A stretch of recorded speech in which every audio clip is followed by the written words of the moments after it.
Bugun sizlar bilan qoshlarimiz haqida gaplashamiz.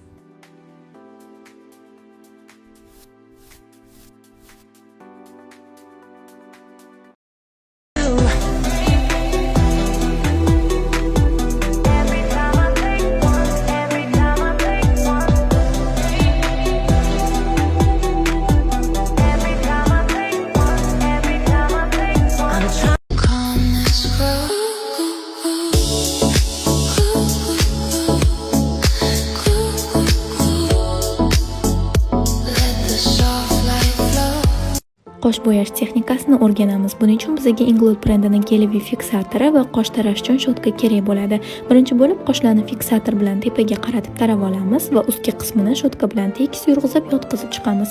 Atrofini metallarka bilan yaxshilab tozalab, konsilerda ploskiy kistichka bilan qosh tegini ajratib olamiz. Bu konsilerdan sen uchun podloshka sifatida ham foydalanaman. Ko'zlarni bo'yab bo'lgandan keyin qoshga yana qaytamiz va metallarkaga botirilgan vatniy palchka yordamida pudradan keyin oqarib qolgan qoshlarni artib olamiz. Benefit brendining qosh teni bilan dum qismi va ochuq qismlarini to'ldirib chiqdim. Atrofini bo'lsa konsiler qoldig'i bilan tekislab olamiz. Oxirida qoshning oldi qismini ozgina tarab olamiz va natijada shunaqa akkuratni bo'rtib ketmagan tabiiy qoshlar hosil bo'ladi.